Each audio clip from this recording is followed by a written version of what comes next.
Merry Christmas, legit Dabbercats, Attorney Buko. Ano pong nailapag ng IPO na desisyon ngayong araw na ito? Tunay na maligaya ang Pasko, MJ. Kasi sinabi ngayon ng adjudicator ng IPO, ng Bureau of Legal Affairs, na ang tunay na may-ari ng markang Eat Bulaga, no, ay ang Tito Vic and Joey.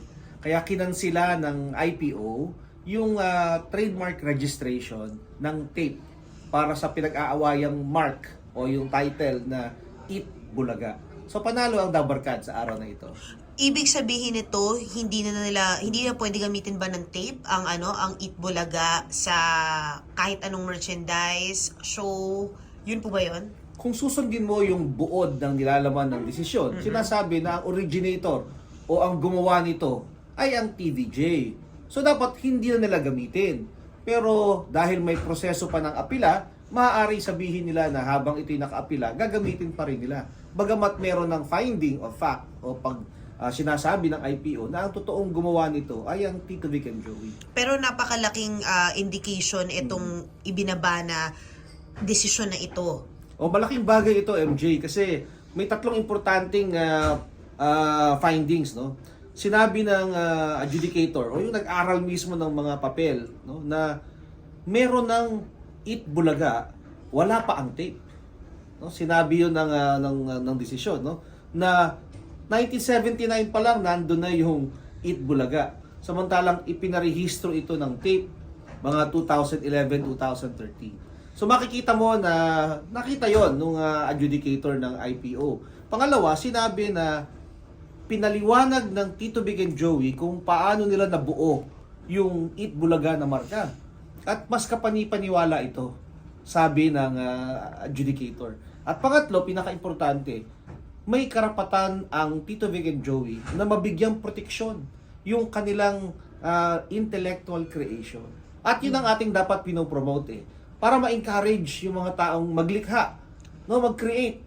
Dapat may proteksyon sa mga gumagaya o gumagamit lamang nito. Magandang punto yung protection, Kasi nga naman kung naaagaw sa yung mga kine-create mo, paano ka nga naman maiengganyo na bumuo ng bagong bagay, bagong pyesa, bagong konsepto.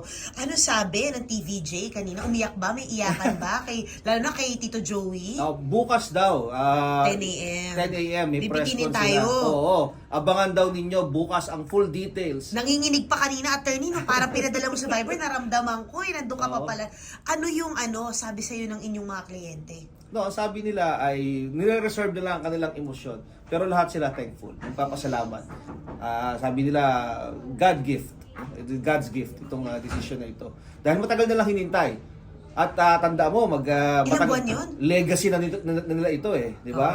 So, almost isang taon inabot ito, no? So, matagal na nilang inilalaban. Sinisigaw sa lahat na sila ang naglikha niyan. At maraming nagduda. No, kasi ang registration wala sa kanila at maraming mga eksperto ang nagsabi na mali ang i-final o hindi tama. Pero sa huli, nanaigang katotohanan, MJ. Tingin nyo po ba by next year ang EAT magiging legit na Eat Bulaga na? Dapat. Kasi umaasa kami na kung sa delikadesa ang pag-uusapan, sinabi na ng IPO. pinagkasundoan ng magkabilang panig na ito ang maghahatol. Sinabi na sa hatol na ang totoong may-ari ng markang Eat Bulaga, TVJ. TVJ is Eat Bulaga is TVJ.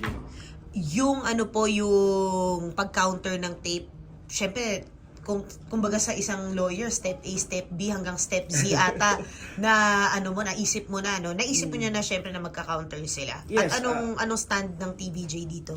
Well, syempre, ine-expect na namin yon, no, iaapila nila. No? Mula sa desisyon ng adjudicator, meron silang 10 araw mula sa pagkatanggap nito para iakyat ito sa director ng Bureau of Legal Affairs. Pagkatapos noon, magdidesisyon ng director ng Bureau of Legal Affairs within 30 days. Pagka nasubmit na lahat ng sagot ng magkabilang panig. Kapag hindi pa rin sila satisfied ron, pwede silang umakyat sa Director General ng IPO na maaari magdesisyon within 30 days also. Pagkatapos nun, may Court of Appeals, may Supreme Court. Pero pinapatagal na lang natin ang katotohanan. Sinabi naman na ang totoong may-ari ay ang TVJ. Sana lang, aming panalangin, mag-move on na tayong lahat, tanggapin natin ang desisyon ng maluwag sa ating puso para lahat tayo bati-bati ulit. No? Papasayahin natin ang taong bayan. Ngayong Pasko. Libot, isang tuwa. Oo, Diba? ngayong Pasko. 'Di ba? Correct. Parang Merry Christmas sa legit Dabber Cards. Correct. Legit na talaga. Legit na talaga at mukhang nalagay na po, attorney, pakita lang natin Yes. itong papel na Ayan. sinasabi ito. Yung desisyon nasa dulong pahina. Nasa dulo, sinabi na ayan. Ayan. Saan So sinasabi? ordered, di ba? Ayan. Is hereby canceled. Ayan. Ayan. So kina-cancel na yung marka na niregister ng Malinaw tape na. sa kanila. Ayan. Ayan. Wherefore, considered hereby granted. Yung petition for cancellation Oo. na i-final ng TVJ. Kasi noong una, kayo yung sinasabi nila na maliraw yung final. Oo, di ba? oo. Pero, Kasi raw, mas nauna sila. Ang sabi, first to file daw ang trademark registration. At maraming expert na nagsabing tama ang tape. Kung sino na unang mag-file, siyang may karapatan. Pero sinabi ng IPO adjudicator, hindi. Yung registration, hindi Kung sino nagbibigay sa iyo nag-create. ng ownership. Yung ownership ang nagbibigay sa iyo ng karapatang mag-register. ang ganda nun. So hindi porket nauna kang nag-file, ikaw na may-ari. Registration does not grant you ownership. So kung merong ibang naunang gumawa niyan, pero nauna ka lang nag-file, sabi ng IPO, hindi pwede maging sa'yo yun. Legal ba to? Oo, hindi Yun na legal yan. yun. Hindi legal